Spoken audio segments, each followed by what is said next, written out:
Hey, what's up YouTube? Luke the window cleaner. I've been promising this video for a little while. I found some extra time, so I'm going to go over our DI tank setup here. This is kind of a DIY setup. I would always suggest, if you're running DI tanks, to have a backup. I've got a backup tank over here. We had recently burnt through that resin, so we have backup resin on hand, which I'll have to get another one after filling this tank. This size tank right here for us will last about, I think, 30 hours.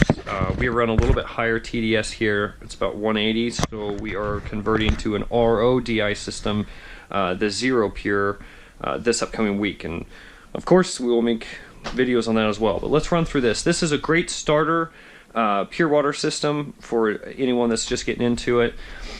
These tanks are heavy, so this is a dolly here, and these are cargo straps that hold the tank to the dolly. On this one, this is not a necessity. In fact, this is kind of a debatable issue, is the carbon filter. The carbon filter will not lower the TDS anymore in the water. It just removes the chlorine from the water, which supposedly will extend the life of the resin in the tank. I haven't necessarily seen that yet. I added it to that old tank. I think it was about halfway through the life of the tank, so it would really be kind of based off of this one if we're going to see results. So I'll let you know. This is just a hookup for your home washer here. This is what we use to hook up to the customer's water supply. Whatever you use, you'll just need a double-ended female attachment here. So one can hook up to your tank and one hooks up to the customer's water supply.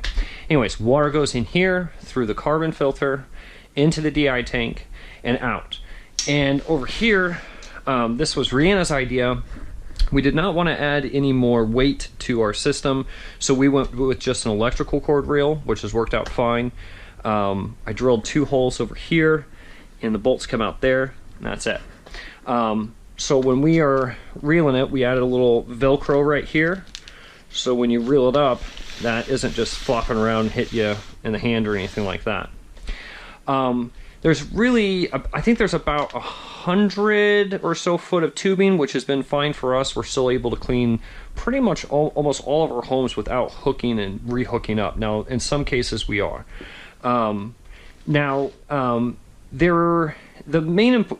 thing I want to show you here really is how we clean windows with the water-fed pole. And the Uni Valve here is a great way of conserving water, and also I'm going to get into this attachment here in a second. It's a great way of using this attachment as well. There's the 2 best ways I've seen so far to use an on-off system for your water-fed pole is the aqua tap and the Uni Valve. Because if you're wanting to turn the water on and off, there's many different ways, but 9 times out of 10, especially when you first get your system, you're just going to be going back and forth to the tank. So you'll be wasting a lot of water in between windows or getting set up or anything like that. You'll waste water if you're not going back to the tank to turn off and on your water. The Uni Valve goes on to the end of your pole, and when it goes on here, it's with a twist. So you twist this back and forth to turn the water on and off. It's an on-off valve. The only thing about this is I found it can be a little tricky to use the aqua tap at higher windows.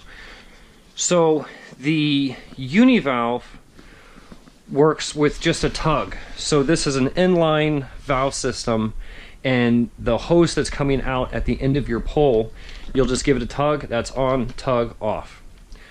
So there's no messing around or anything like that. It's a really great way of controlling the water.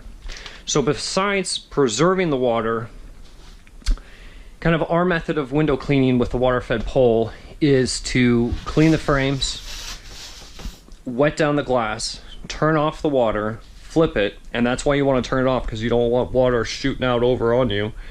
Take your attachment here, and then give the window a really good scrubbing. We flip it back around and go back to clean the window. Because I've seen a lot of times, especially with first-time cleans, the brush just isn't enough, at least not to our standards. I'm sure this is going to be debatable, but this is where this comes in handy here. This is the DA components attachment. I'll leave a link in the description below of where you can purchase this. Their company is based out of the UK, and this is worth every dollar. This thing has been awesome.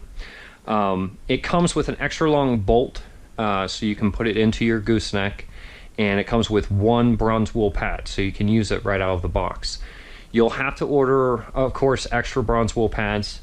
It's attached very easy with these little wing nuts here. And the only other thing I've seen, I've always found steel wool to be a little bit more abrasive than bronze wool. So if we came across a house, say it was an initial clean, it was really dirty, we would just unravel our steel wool pad, and the bronze wool acts as like Velcro for this. And so you can just put it right on there and then use that too. The only thing is, some guys say that they can use steel wool upwards of a day without changing it. I've found that I can only use it for around I'll go through 2 pads at a house because it'll start rusting. And I don't want that on the windows. So I'd carry an extra steel wool pad with you and just keep swapping them out to extend the life of your bronze wool pad. If you're using this in conjunction, just make sure you're rinsing your bronze wool pad really well, so it's not going to be just covered in rust. Other than that, with the Uni Valve, I did want to mention this, with the Uni Valve, you'll need to find some kind of way to keep the hose from pulling in up at the top of the pole. So I found these little clamps here at AutoZone, and that's where we store them, just on that hose here. And this will go onto your hose feeding into the water-fed pole, because you don't want the hose feeding into the pole. So you'll put this little clamp on it to prevent that. And I'll make another video a little bit more in depth about the Uni Valve too, guys. I'm just giving you a quick breakdown of kind of our setup here, in case you're wondering what that is.